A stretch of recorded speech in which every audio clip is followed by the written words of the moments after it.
sponsors are Verdier and the Busy Bee, so if anybody wants another drink or food, if you could get settled in, we're going to start in about 30 seconds. Can you hear me in the back well enough? Yeah. Fred, can you make us louder? Okay, any better? Whoa, there we go.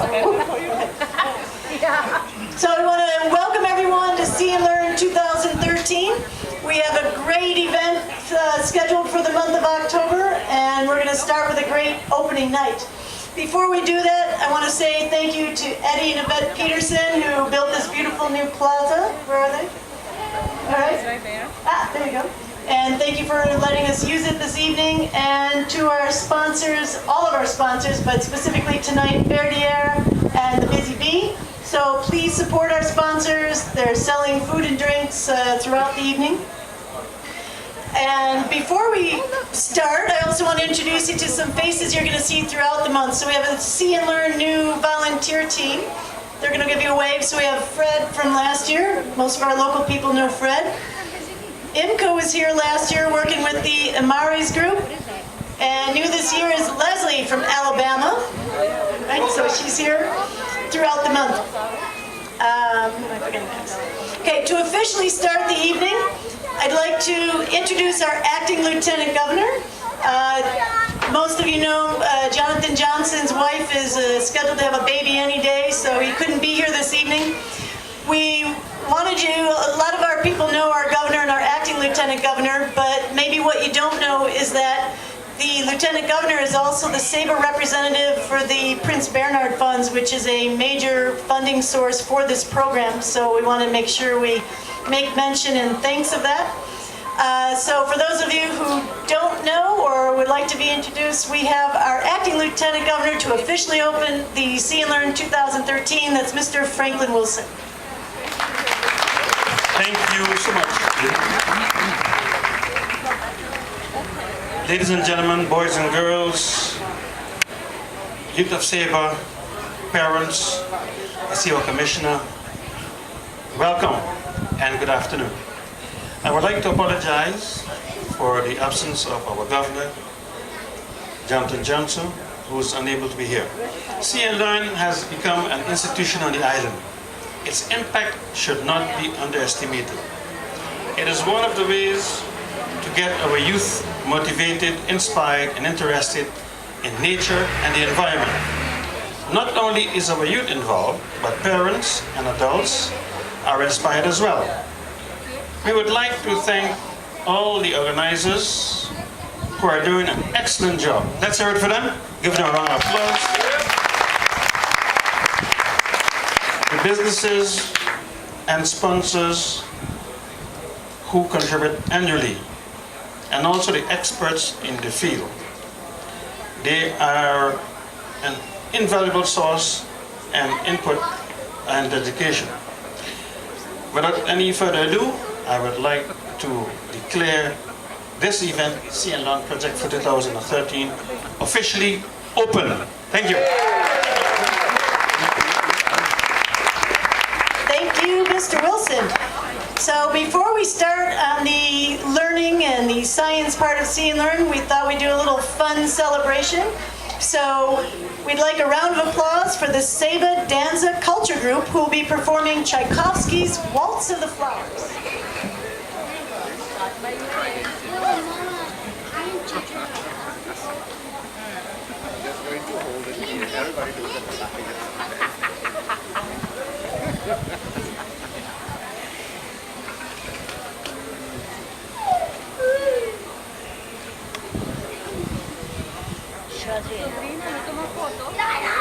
Adrian, mi batería estaba. ¿Dónde está?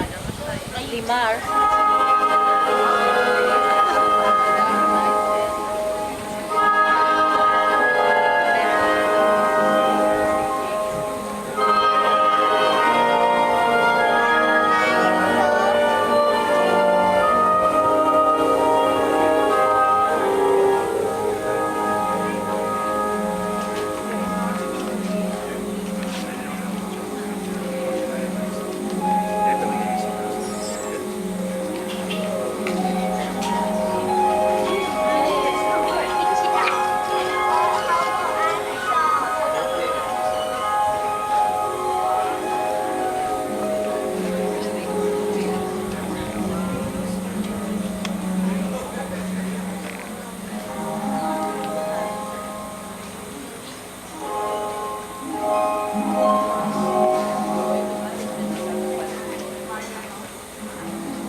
we bring you, all the way from New Jersey, the magical experience of Bob Guile.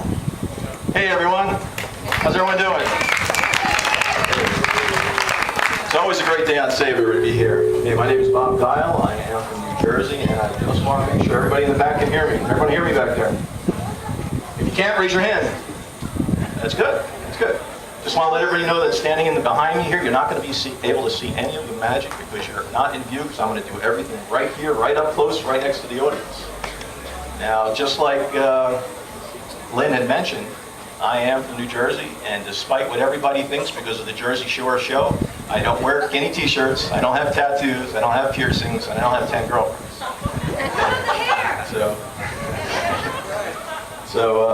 But every once in a while you hear me talking like this, you know. That's the Jersey. When Lynn asked me to be a part of the opening day ceremonies, I was honored. I am very grateful to be here, to have an opportunity to entertain you. I was a performing magician for 25 years, and I retired once I made my wife disappear. Okay, I guess I better stick to the magic instead of the jokes. All right. So Lynn asked me to incorporate the concepts of nature and sea and learning into a couple magic tricks, and that's a little bit harder than you think. So I'm going to try to do a trick that I just came up with using some ropes and incorporating some nature themes to it. And I hope this goes over pretty well. I will judge it by your applause. You tell me what you think. I have some ropes here that are actually 3 ropes, 3 different size pieces of rope that we're going to actually give them some indications. This long rope, now there's a bird population on the island, so I got the idea to do bird relations. So one of the largest birds I hear on Saba is the frigate bird. Is that correct? Everybody's heard of the frigate bird? I'm going to get somebody to help me over here. Sir, you look like you can use some help. Now stay right there. You can stay right in your seat, sir. You don't have to go anywhere. This is fun stuff. Okay? Hold that piece of rope up so everybody can see it. Everybody, that's a large piece of rope. Okay, what's your name? Rudolph. Rudolph. Pull on it, stretch it, make sure it's a normal piece of rope. There's nothing abnormal about it. I need another volunteer over here. Sir, you look like you're falling asleep, so stand up. You don't want to participate? Oh, okay, we'll get somebody else. Okay, why don't you pass that young lady to the next, right there, and I'll let you help you, sir. I have a small piece of rope for you. Nothing personal. Stand up. Hold it above your head. Okay? Okay, pull on the rope, make sure it's normal, take a good look at it. And I need one more person. Who else can I count on? I'll hold it up. It's all right. Okay? You wore deodorant today, right? Okay. Okay. All right. And I need one more person. Would you care to help me, ma'am? Yeah? Care to help? No? No? You look like a good helper. Come on up here. Come on up here. You stand right in the middle. Because you know what? You got the middle-sized piece of rope. Okay? Take a look at that rope. Hold it. Hold it right up above. Now everybody take a good look at the ropes. Small, medium, and large. Now I gave that one the name of what bird?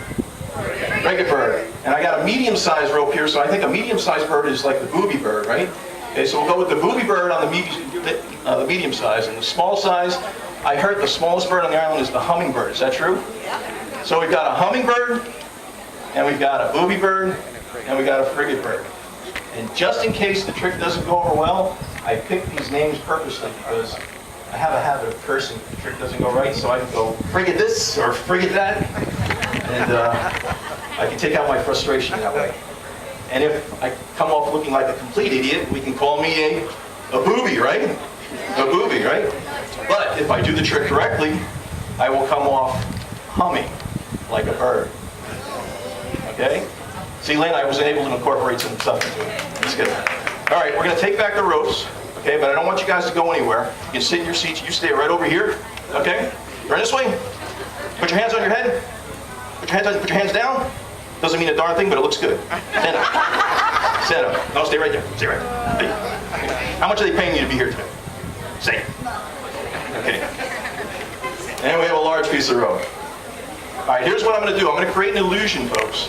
Small piece of rope, medium piece of rope, and a large piece of rope. Or, for the nature purposes, hummingbird, booby bird, frigate bird. Now, there's a scientific theory going around that things that are unequal to each other can never be equal. I'm going to try to disprove that with an illusion. And by doing that, I'm going to take the small piece of rope, bring the end up to the top, and make it look even at the top. Then I'm going to do the same with the medium piece, bring it up to the top. And I'm going to do the same with the large piece, bring it up to the top. So the illusion that I'm actually creating here is that all three birds look to be the same size, right here at the top. But of course not at the bottom. Let's do some magic. Everybody watch closely. If I blow on the ropes, the hummingbird, the booby bird, and the frigate bird all can fly, so therefore they all have something in common. They all become the exact same size pieces of rope. Read the same here. Read the same here. That was the hummingbird. Okay, that was the booby bird, and that was the frigate bird, and now they're all the same size. Wow. Is that cool? Okay, so now we have three pieces of rope. The hummingbird, the booby bird, and the frigate bird. And they all are exactly the same size. But you know something? There is such a thing as an illusion. This can't possibly be happening because you guys actually looked at the ropes. You pulled on them, you tugged on them. They were real, right? Okay? Sir, humble like a bird, folks. I'm humble like a bird. Hey guys, thanks for your help. Let's have a hand for this guy over here. Hey. Is it real? All right, cool. Excellent, excellent. Everybody having fun? It's a magical day on Saba. Hey, back to your seat now. I want to put you to work. Hey. All right. You know, one of the reasons that brought me to Saba, and I've been coming here for almost 15 years now, is for health reasons. There's no better place in the world to get healthier. I've used all this beautiful island to help me heal my health problems. I go diving, I go hiking, and I walk the roads. I've had some great experiences and had some great friends over the years here. And been here for about 3 weeks now. And I've been walking the roads, and I've noticed there's a lot more car traffic. Do we have a lot of locals here tonight? Okay, so we've seen the car traffic increase, right? I heard something the other day. Tell me if this is true or not, that if you're walking the roads and you get hit by a car, it's your fault. Is that true? Yeah. I also hear the driver gets a free goat. Is that for real? And if they're over 65, they get 2 goats? Really? What kind of laws are these? This is crazy. This is Saba law. I can't believe this. Okay, but we know also the car population has increased, but also the goat population has increased. They're all over the place. I've been walking the island. I've seen some swans, some roosters, some chickens, but I've seen a ton of goats. They leave a nice little trail of M&Ms all over the place. You know what I mean? And but you know something? On a hot day, I've been hiking for 5 or 6 hours. I'm out of water, and I see goats. You know something? After a while, those goats start looking pretty good. I mean, hot. You know what I mean? You know, I've actually picked up some of the local language, and goat is not easy to learn. It's a tough language. It really is. Would you like to hear some? Yeah? Like to hear some goat? No? Yeah? All right, here we go. This is...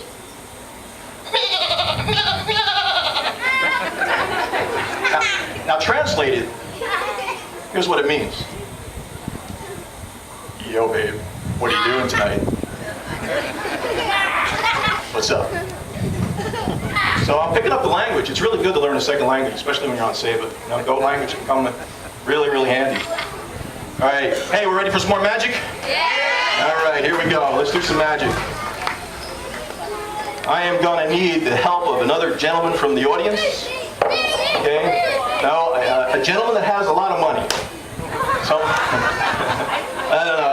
Somebody that has a lot of money. Sir, since you're right there, come on up here. Hey, what's your name? Ian. Hey, Ian. How you doing? Can everybody hear Ian? Say Ian louder. Ian. Ian, what do you do here on stage? I'm a student. A medical student. I hear they got quite a few medical students around now. So I guess you're going to be a doctor, right? That's the hope, yeah. Yeah. What kind of doctor are you going to be? I guess it's a good one. A good one? Well, that's a rarity these days, don't you think, folks? We need good doctors, don't we? Ian, hey, I appreciate you coming up here and helping me. Okay. What I need from Ian, folks, is I'm going to borrow a few dollars, whatever dollars he happens to have. Ian, take out your wallet. Let's see what you got. Okay. Let's see if the wife left you any money today. What's up? I think I left my wallet in the chair. You left your wallet in the chair? I definitely Definitely had it. So you lost it. Yeah. You know, just before the show, Ian, I happened to come across the wallet over here. This look familiar?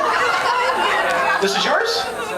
Oh, wow, it's yours. Kind of cool. You gotta be careful to lose stuff. You don't want to lose anything on this island. All right, let's see what kind of money you got there. Let's see what kind of money. Let's see what you got. I got $1, $2, and a 20. I'll tell you what, since I'm a nice guy, I'll just take $2. How's that? All right. If the trick works properly, you'll get it back. All right, $2, folks. I got $2 from Ian. Put the wallet away. All right, come on back here so everybody can see you. Everybody see Ian good? Yeah. Right. Cute-looking guy, right? Girls? Oh no, he's got a wife, right? He has a wife. He has a wife. She'll rent him out on Thursdays. Okay. He does laundry. All right. We're going to do a do as I do money trick with 2 borrowed dollars from Ian. Okay? All Ian's going to do is he's going to do exactly what I do. And hopefully, Ian, if it works properly, you're going to make some money. That'd be nice, right? All right, cool. Cool. Hold on to that dollar. You'll hold it right up there so everybody can see it. All right? And I'm going to do the same. I'm going to hold it up. You know what, folks? I got a great idea. Since you're such a really, really good audience, I'm not only going to teach Ian how to do this, I'd like to teach everybody how to do this. You guys like to learn this? Yeah. You would? Yeah. All right, everybody take out a dollar bill. Come on, everybody take out a dollar bill. Everybody got a dollar? All right? I want to buy that from my mom.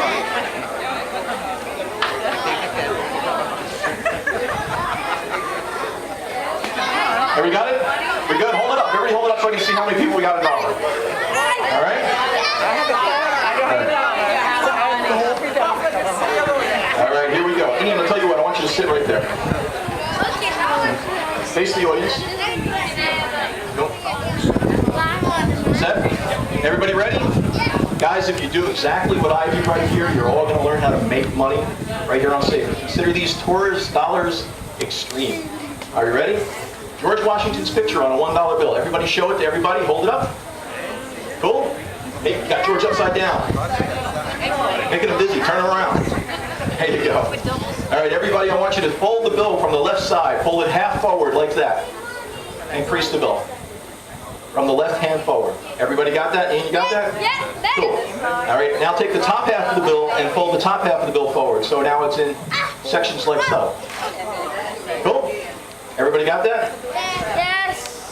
All right, Ian, you got that? Yes. Excellent. Now you're going to fold it into quarter sections. Take the left-hand side and fold it in half again. So now we have a small little square about that big. Everybody got that? Yes. All right, we're looking good, folks. We're going to make some big bucks here. This is the tough part. This is the magical part. You got to get this part right. Take the top half of the quarter square and fold it forward so it's in eighth sections. That's tough. Can you do it? No. Everybody got it? Now I'm going to teach you the little magic again. Bring it right up to your mouth, and now everybody blow. Like that. And that's when the magic happens. Because all you have to do now is turn the bill over and start to open it up. And once you open it up, you're going to see a miracle take place in your own hands. Just like here in my hands, folks. George Washington is now changed into a Ben Franklin, a $100 bill. How about you, Ian? How about you guys? Nobody? Nobody's got 100? Not one person's got a $100 bill. You don't have. Oh man, I'm a terrible teacher. I don't know what to say, folks. I don't know. I'm really sorry. But you know the best part about this, folks, is Ian actually winds up making 99 bucks. That's a cool for volunteering, isn't it? That's pretty cool. Don't you think? That's pretty good. Sid, that's yours to keep. It really is. Hey, Ian, how long do you think that actually took me to take? By watch standards, how long did that really take to do that trick? What do you think? By watch standards. Are you missing something, Ian?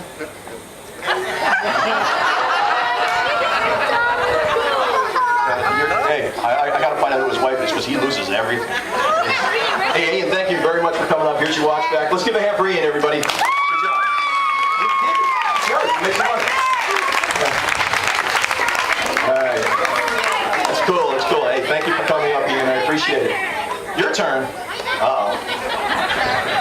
See, when somebody actually volunteers to do magic, you know what that means? It means I gotta make it disappear. Nope. All right. Let's do another magic trick, but where you going? Hey, bathroom's that way. All right, guys, we got to get these guys under control here. I'm going to make them all disappear. You guys staying over there? If you stay over there, you're not going to be able to see the magic because it's all going to happen up here. So what do you want to do? You want to stay back there? Yeah? Okay. All right.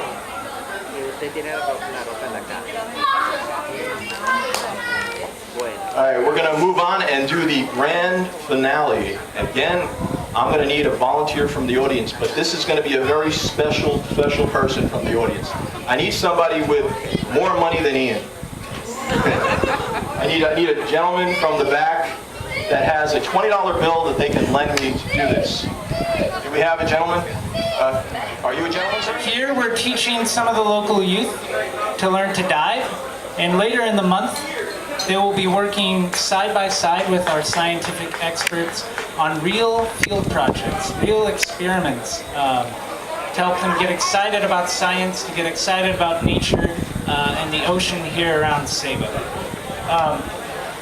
This project, like many of the Sea&Learn activities, is made possible by the Prince Bernhard funds, which we'd like to thank now for that.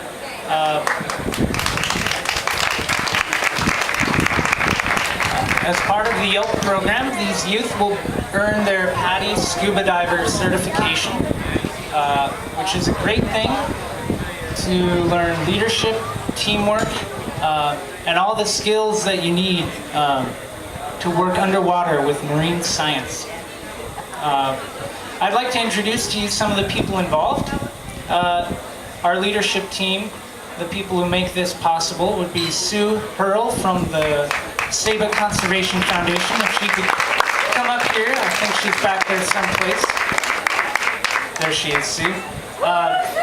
Caroline Levy, who's been the instructor for the program. And Shadon Lavia, who is the youth mentor for the program, guiding some of the younger youth to earn their certification.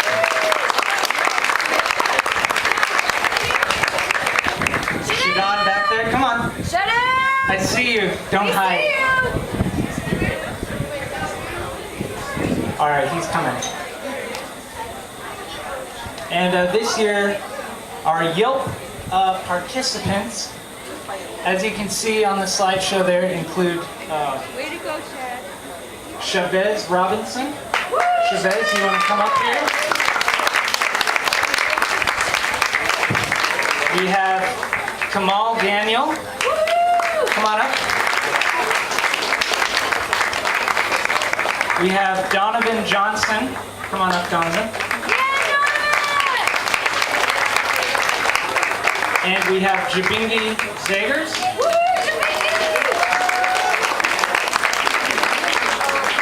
And also participating in YELP and soon to earn his scuba certification, Ruben Hassel. Come on up.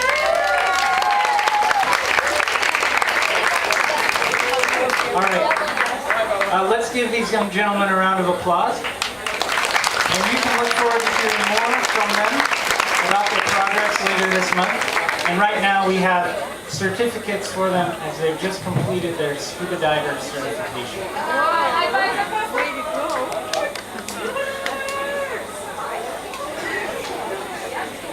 Role play going in here. No. You can go straight to your chick. Straight to your chick.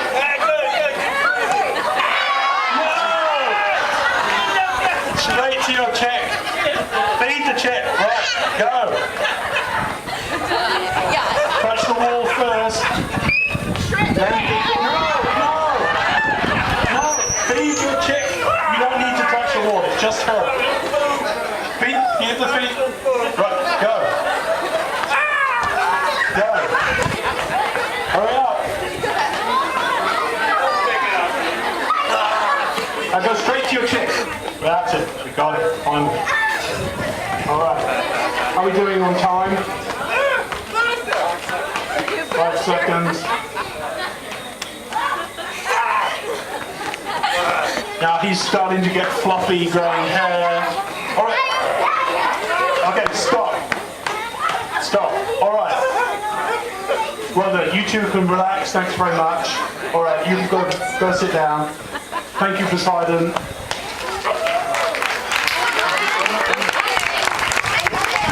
Thank you very much. Did they cheat? Did they cheat? Okay, great. All right, these are actually jelly sundae. All right. John, how many did you have? 2? Lynn, how many did you have? Kind of 4. All right. Now that experiment, of course, went completely wrong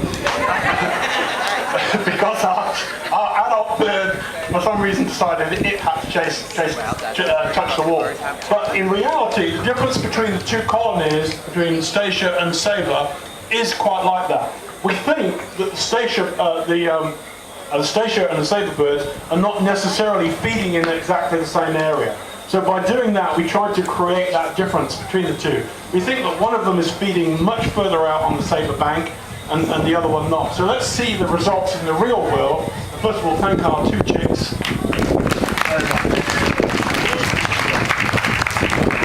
Okay, so unfortunately that's very blurred. But anyway, so again, don't be confused by the graph, but these growth rates represent the 2 different islands between Statia and Saba. And what happens is that the growth rates in the red, which is Statia, which is John, they started off about the same size. Saba actually, with Lynn, you know, she's a very type A personality, she wants to get out there, she wants to grow very, very, very quickly. But what happens was that John actually, the red line, ends up for the same amount of food, that ends up being bigger.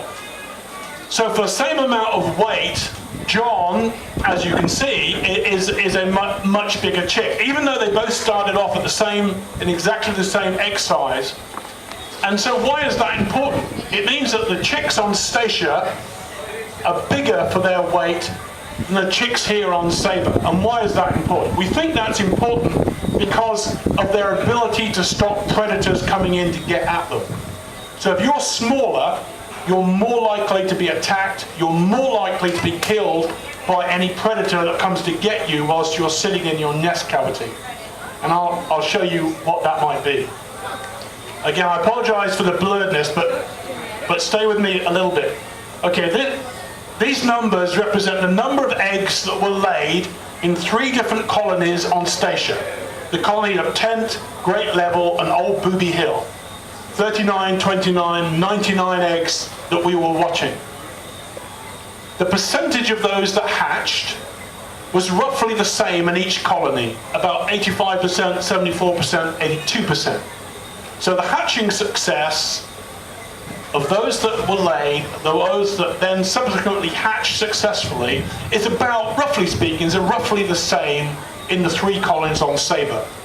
But look at the nesting success. What the nesting success means is those that hatched, how many of those eventually grew up to be a really big chick and fly off and leave the colony? That's what nesting success means. And you can see for 2 of the 3 colonies, we had zero nesting success. Completely 0. So in total, what's that, 50, 59, 63 nests, we didn't have one single chick leave the colony out of all those nests. It was only on Old Booby Hill where we had 36% of nests were actually successful.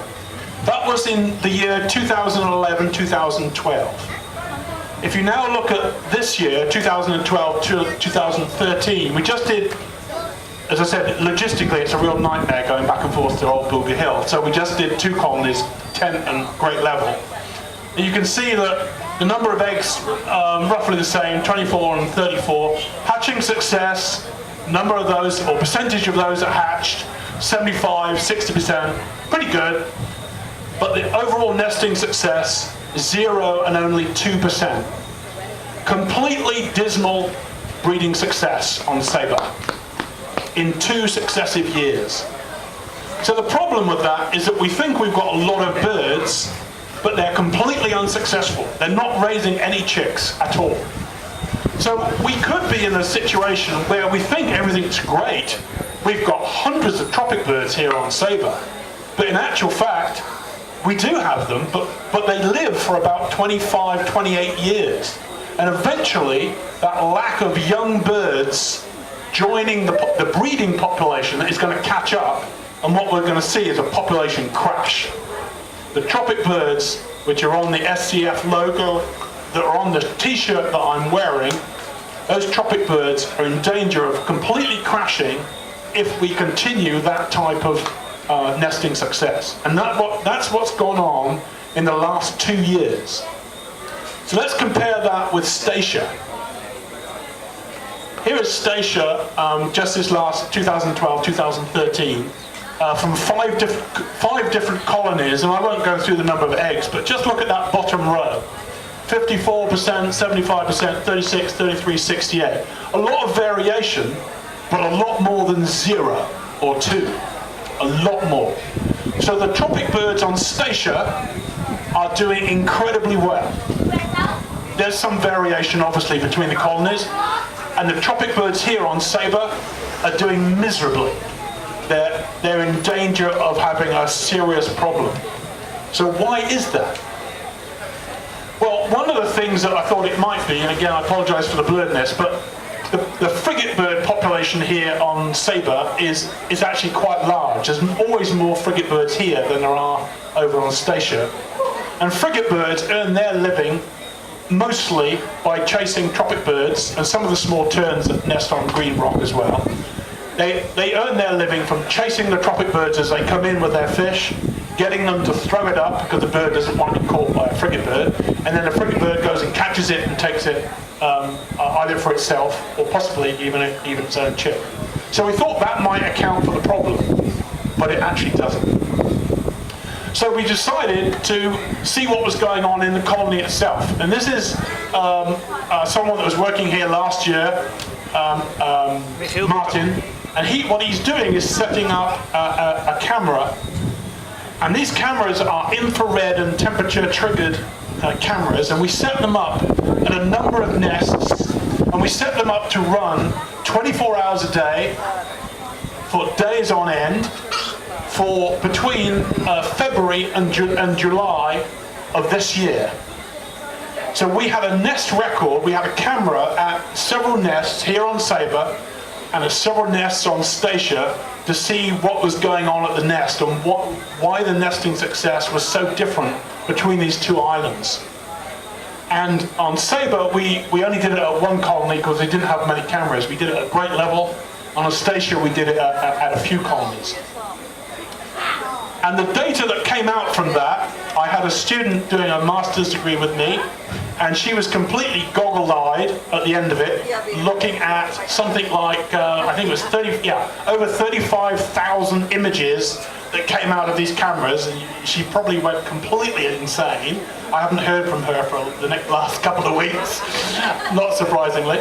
But anyway, we looked at these, she looked at these data and analysed it to see what was going on in Statia versus Saba. And we had a lot of goats. We had another goat right in the nesting chamber on the bottom left. We have a lot of land crabs on the top right. We've got a cat down here on the bottom left. We've got another cat going in on the top right. We've got, you can just see down here,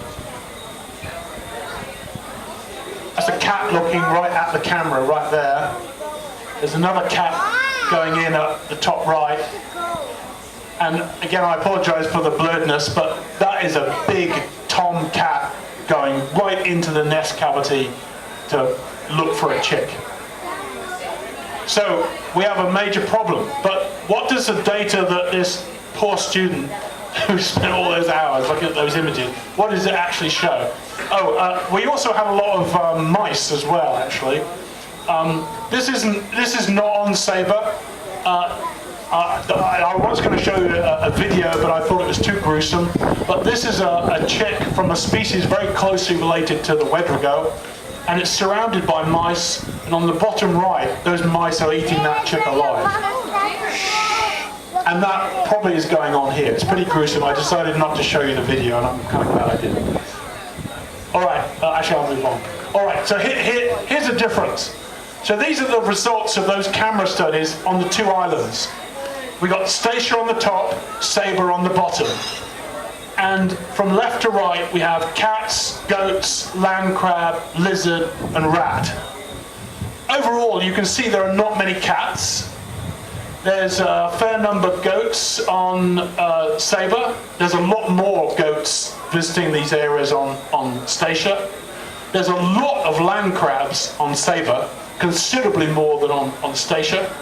Lizards are about the same, and rats, well, a bit higher here, but roughly the same. And lizards, by the way, they can actually use their snout and basically headbutt an egg and create a dent in the egg, and then they'll suck out the contents. So even lizards will predate these eggs. This is just showing the data, how it changes over the months that we were doing some of this. So land crabs, for example, tend to increase from February through May. Lizards the same. Rats, roughly the same, with a peak in April. Cats are roughly constant, and goats are increasing through the year as well. But this is the one that really sums it up. So I'm going to just lead you through this. If the wind will behave. So these are pairs of results. The left-hand one is Statia, and the right-hand one is Saba. And you can see for the top one, top left, which is cats, that the number of cats on Statia and Saba visiting the nests is roughly the same. So cats don't appear to be the problem here on Saba, given that Saba has such a massive problem with nesting success. The frequency of cats nesting or visiting the nests here is roughly the same on Statia, and they have very high nesting success. The middle one on the top row is rats, and that is a significant difference between Saba and Statia. Saba's the one on the right. So there's significantly more rats visiting the nests here on Saba than there are on Statia. Goats, it's the other way around. Goats are significantly more frequently at nests on Statia than they are on Saba. The bottom left, the lizards, more on Statia than here, and then the reverse for land crabs, more here than on Statia. But what does all this mean? Because we've got two islands that are only almost 15 nautical miles apart. We think they're probably feeding, or they may be feeding in the same area, and yet we've got such a big difference between the two. And if we know what the problem is, how can we actually manage it? And I'm going to say a little bit more about that at the end. These are some traps that Mandy McGee-Walsh used to trap cats. She finished doing that in 2003, which I think was the year she left. And they had a program of neutering the cats, but then releasing them for various reasons. But I'm going to come back to that. I'm now going to switch from tropic birds to Wedrigo or shearwaters, and I'll see how they're both linked at the end. This is the Wedrigo or Audubon shorewater. It's a national bird of Saba. It's on the crest of the island, and those are various photographs of Wedrigos. Most of them are at sea. The range of the shearwater is mostly confined to the Caribbean, and they'll also go around the inner Gulf. So that's the only area of the world where you find this species of shearwater, the Wedrigo. But throughout its range, everyone thinks they're declining, and populations are going down. So the Wedrigo, or the shearwater on Saba, is its national bird. In 2000, it was estimated that there were 1,000 pairs, and that was complete guesswork. A total guess. No one went out to try and survey them. They just said, oh, well, 1,000 pairs. It was a complete and total guess. No idea where that number came from whatsoever. But if there is a decline going on, it's probably the same as it is everywhere else. But shearwaters or wedrugo and tropic birds are both very good indicators of the marine environment. And as many of you know, you have a very famous archaeological site here at Plum Peace. Plum Peace is over inland of Torrens Point or Palmetto Point area, near to that. And the line that I've drawn on the island there is 400 meters high. And the reason why I drew that line on there is that the paper by Hoffman and Hoagland said that they found in the midden, they found wedrugo bones, lots of them, at 400 meters high.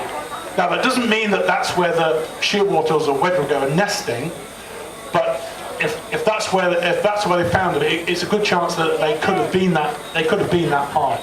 And there's certainly, you can see there's the beak of two shearwaters on the bottom left, and that photograph came from their paper published in 2003.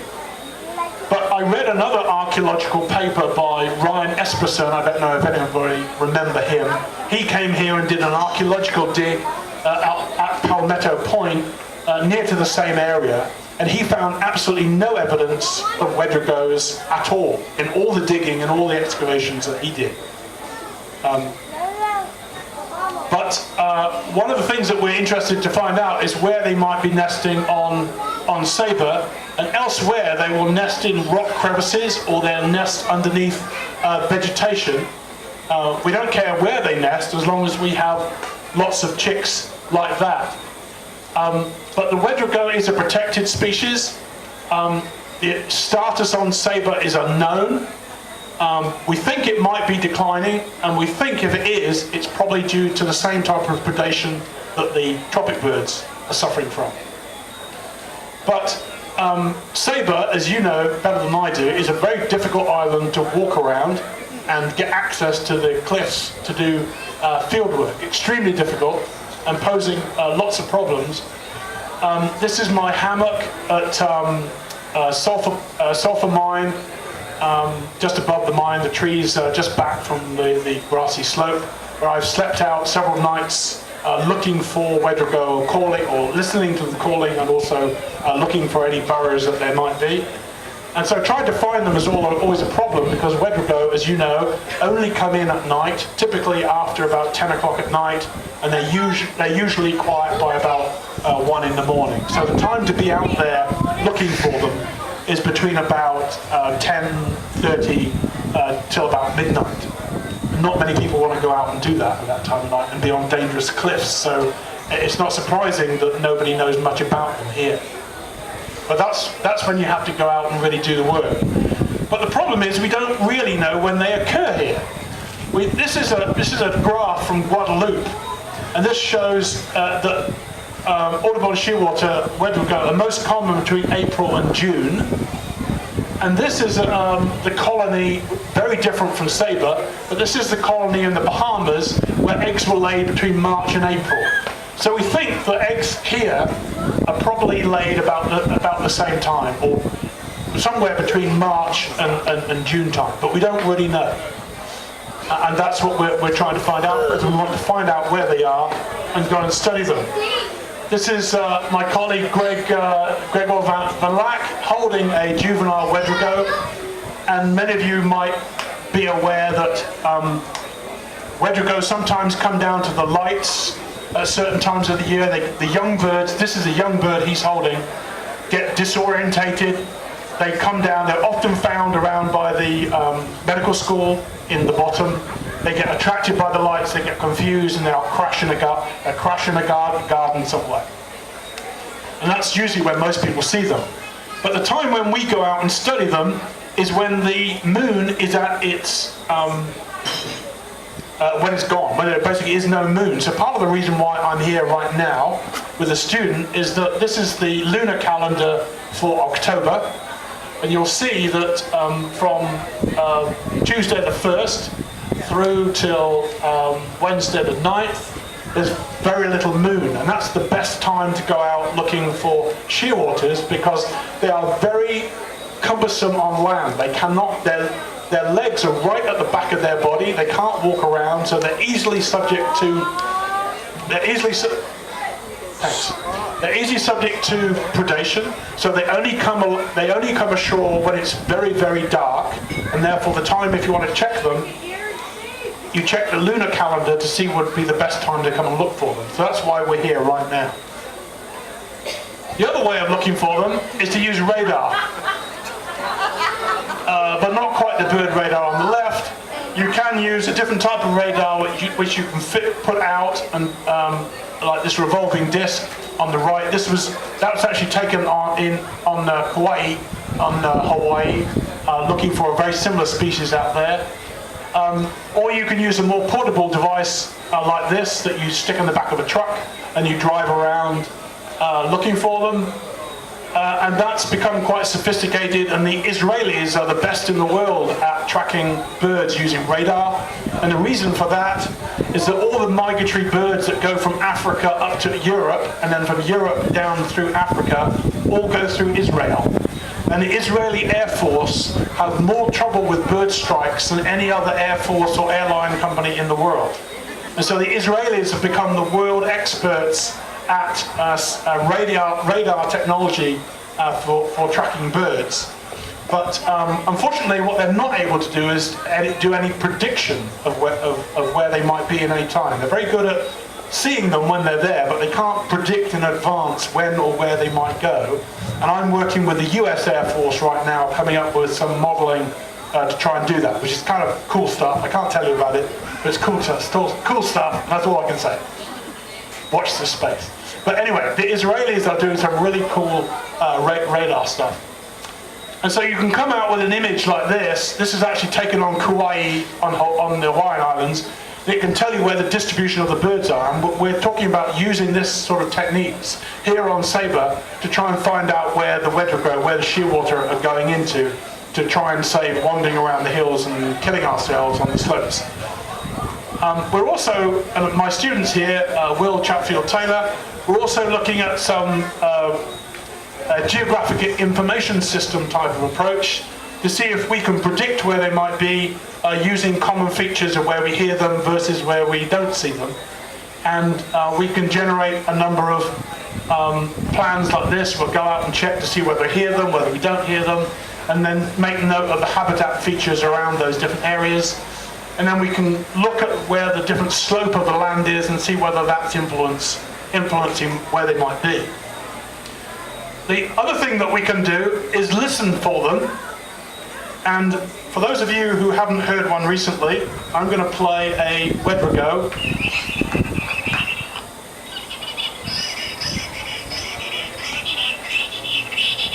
Not the best of speakers, but... Oh.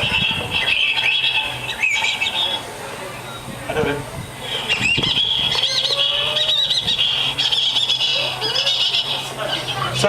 So that is a wedregou calling, and this diagram up here shows the difference between females and male wedregous. They have a very, very, very different call signature. And we also know that there's a difference between individuals. So the top one is a male calling, and the bottom one is a male. Very, very, very, very different.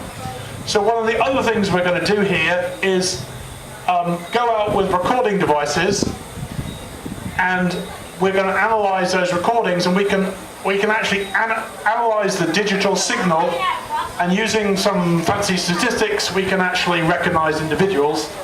And these two graphs below, which I'm not going to say much about because they're so poor, but so we are able to, for another species, not wedregou, but for another species, able to identify different populations in that chart on the left, and on the right, individuals within those populations. So by simply going out at night, recording them, going back and then analysing that information, we can find out how many individuals there are. If you know how many individuals there are, you can then get an estimate of the population. So we're using a range of different techniques to find out more about the Wedrigo on the island.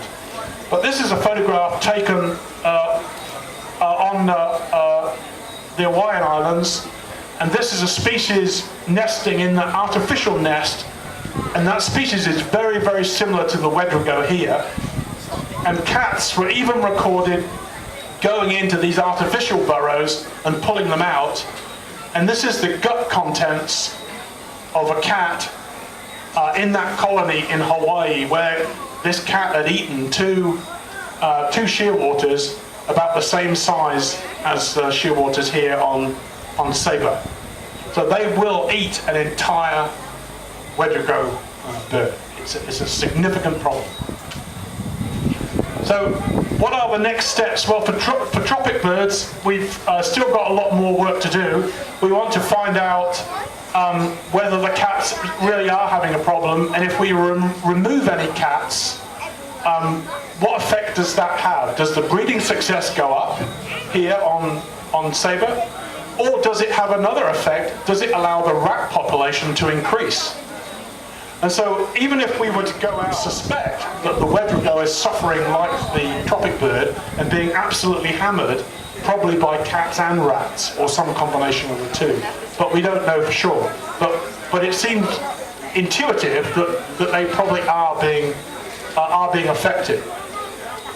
Well, as with most things in life, there's often a bad side and a good side, and a lot of what I've said is unfortunately kind of not such good news. I've said that the population here is great, but they haven't got any chicks, they're not producing, and the Wedrigo are probably being hammered. Well, I think there might be some good news in store, and it comes from an example on Ascension Island. Ascension Island is located on the map on the left, right in the middle of the southern Atlantic Ocean. It's much bigger than Saba. I put the size there on the bottom left. It's also declared an important bird area for exactly the same species as here. And so there are many similarities between Ascension Island and here, apart from the fact that it's considerably bigger. But they had an enormous cat and rat problem on Ascension Island, and back in the 1980s I was invited on a committee to look at this, and it became politically significant because Ascension Island is the air base for the British and also the US Air Forces. And so they were quite happy that the cats were killing off all the seabirds, because if you have fewer seabirds, then you have fewer birds to fly up and into your aircraft. So those two air forces were actually very happy that there were lots of cats and rats on those islands. But it was a problem that we had to deal with. And at one time during the 1980s, cats were taking 33 tern chicks, that's another smaller seabird. They were taking on average 33 every single night. In 2001, we introduced a feral cat control program and a rat control program, and we put reflective collars on domestic cats. So if they did go wild, then that reflective collar would be seen at night by a bird that could be alerted to it. And we set up a program where all the domesticated cats were neutered and also were given a microchip. In 2004, the last feral cat was removed. 100 cats were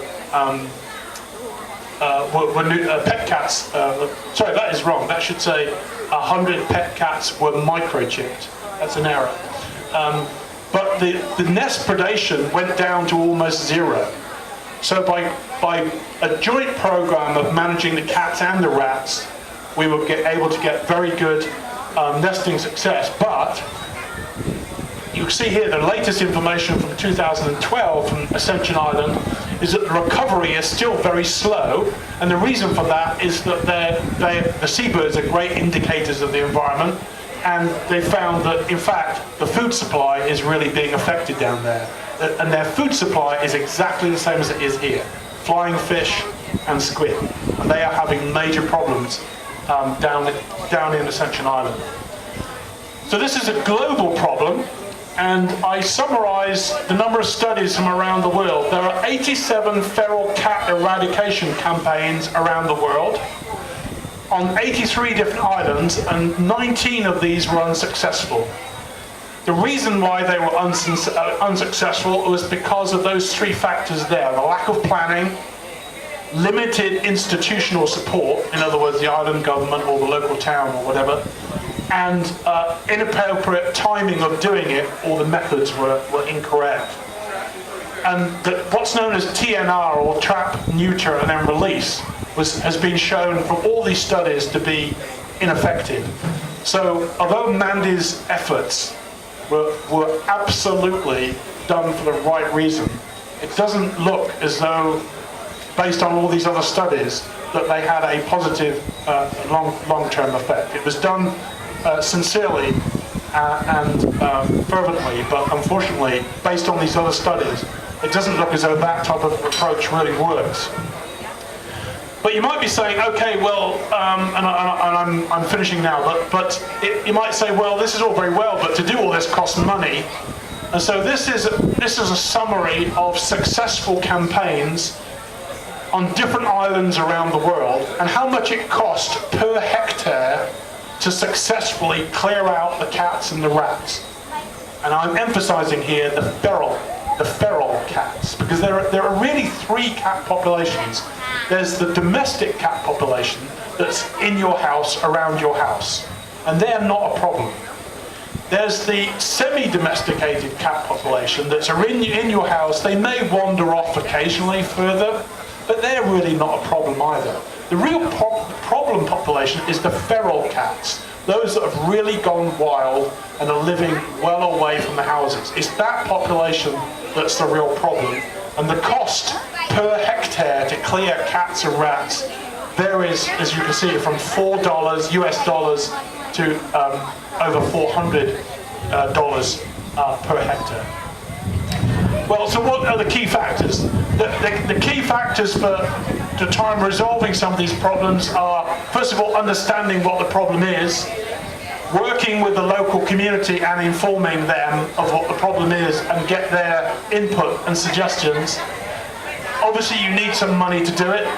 You need to prevent reintroductions or introductions happening, and you have to make sure that your actions are feasible and that you do them in the right sequence. So if we were to go out and collect every single cat that we saw, I would strongly suspect that that would have a limited effect unless you did it in conjunction with other activities such as artificial burrows, maybe some fencing, or eradication problem. So there's no one easy fix. It's got to be a blend of approaches. And so I'm going to end by giving you the Saba anthem, which I have to be honest, I didn't know until quite recently. But it talks about the most precious jewel. And not only is the island and this lady wearing precious jewels during carnival time, but I think an argument could be made that the tropic birds and your national bird are also, in their own right, precious jewels. They are strongly part of the culture, strongly part of the heritage, and I hope that they will continue to be so, and therefore continue for this island to be the truly unspoiled queen. And with that, I shall end. Thank you for listening.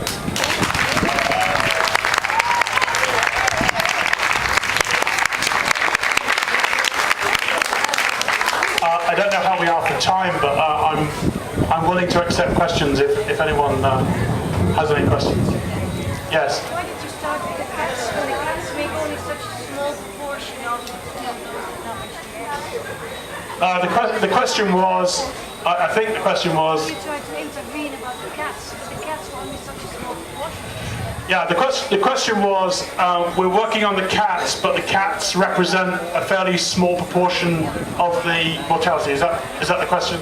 And what's the answer to that? And the short answer is, I don't know. I mean, where we are with tropic birds is that we're still at a stage where we're understanding the information.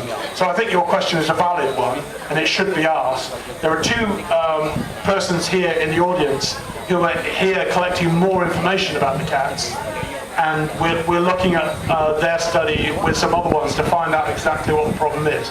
So you're right to point out that only accounts for part of the issue. But we are looking at the other issues, and so at the moment, there's no campaign to which path to go along, because we want to get it right. And those types of questions are I think, very valid. Yeah, another question at the back. Going back to your slide on the nesting success, what represents a healthy population?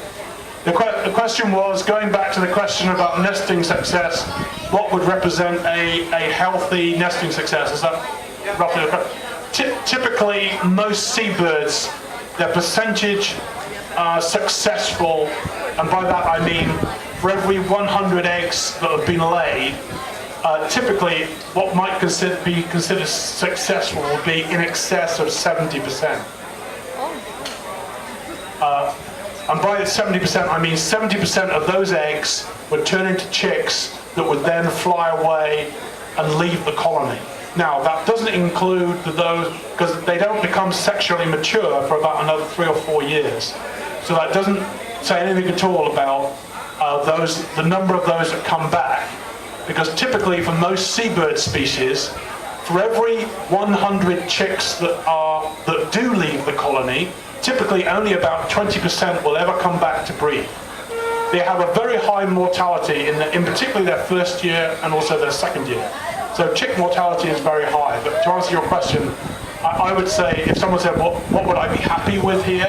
I would say 70+%. Yes?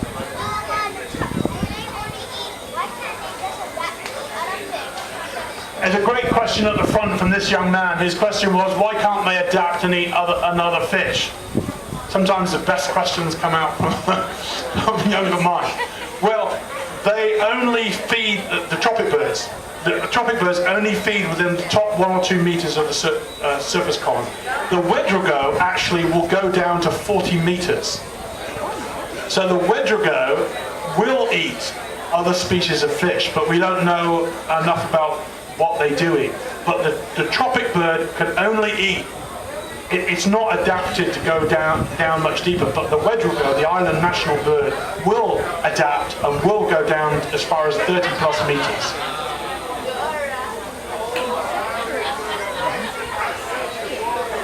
Well, if there are no more questions, thank you for a patient audience. I'm sorry about the blurriness of the screen, but I hope you've enjoyed something about your national birds. Thank you, Dr. Del Nevo. This evening, we have Dr. Mary Hagedorn. I'm not sure if she's here. Yep, there she is right there. She will be doing a presentation on cryobiology and her studies of coral. That will be at the Brigadoon restaurant. If you want to stay for dinner, you can stop by the tent and make your reservations. On Friday, we have Dr. Del Nevo will be doing a field trip looking for tropic bird nesting sites. Again, you can sign up for that at the tent. And on Sunday afternoon, we will be doing a dive.